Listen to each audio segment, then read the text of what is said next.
Selamat pagi jemaat Tuhan, senang hari ini bisa berjumpa kembali dalam renungan singkat pagi hari ini. Nah, pagi hari ini renungan singkat saya berjudul Makna Tubuhmu Adalah Bait Allah. Tidak hanya orang Kristen, tetapi banyak orang juga salah mengartikan tubuhmu adalah bait Allah dalam berbagai konteks.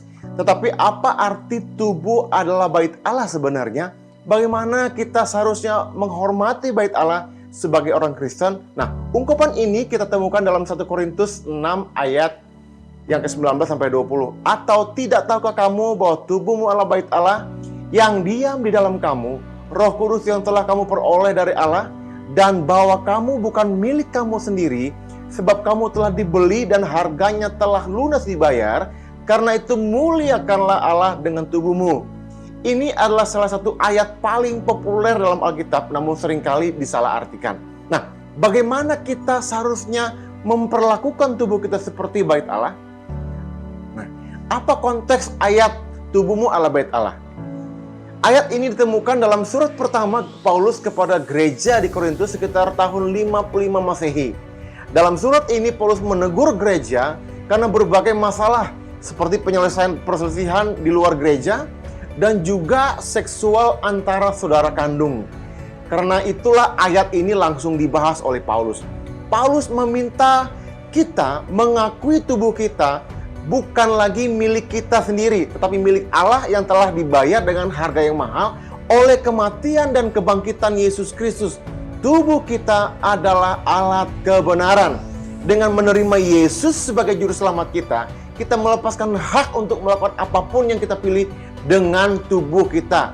Tetapi apa hubungannya dengan menjadi bait suci? Nah, apa itu bait suci dalam Perjanjian Lama? Bagi orang Israel dalam Perjanjian Lama, bait suci adalah tempat pertemuan suci mereka dengan Allah. Mereka menyembah, melakukan pengorbanan, dan menyampaikan permintaan mereka kepada Tuhan di tempat itu. Sebelum orang Israel memiliki bait suci, mereka memiliki tabernakel. Dalam Keluaran 25 ayat 8, Allah memerintahkan kepada Musa, dan mereka harus membuat tempat kudus bagiku, supaya aku ada di tengah-tengah mereka. Nah, menurut seorang sarjana Marty Salomon dari Bema, tujuan tabernakel itu adalah menjadikan tempat di mana surga bertemu dengan bumi, sehingga Allah dapat berkomunikasi dengan umatnya tanpa terhalang oleh dosa. Kemanapun Israel pergi, Tuhan juga pergi. Nah, dalam 1 Korintus 6 ayat 19-20 memberitahu kita kebenaran yang menakjubkan bahwa orang Kristen memiliki Roh Kudus yang diam di dalamnya adalah bait suci itu sendiri. Ketika Yesus datang, ia menghilangkan kebutuhan bait suci dan menjadikan orang Kristen sebagai bait suci Allah dan rumah bagi Roh Kudusnya. Kita telah disucikan oleh darahnya dan kita dianggap layak suci untuk memiliki Roh Kudus dalam hidup kita. Kita telah dijadikan tempat pertemuan antara surga dan bumi untuk membawa orang lain berkomunikasi dengan Tuhan. Ini adalah hadiah yang luar biasa. Ingat Bapak Ibu Saudara sekalian, tubuhmu adalah bait Allah. Maka kita harus memperlakukan tubuh kita sebagaimana adalah bait Allah. Bait Allah adalah suci, kudus, di mana di dalam bait itulah kita bisa berkomunikasi, kita bisa berdoa, kita bisa menyampaikan hal-hal yang tersembunyi dalam hati kita kepada Tuhan, menyampaikan doa-doa kita kepada Tuhan.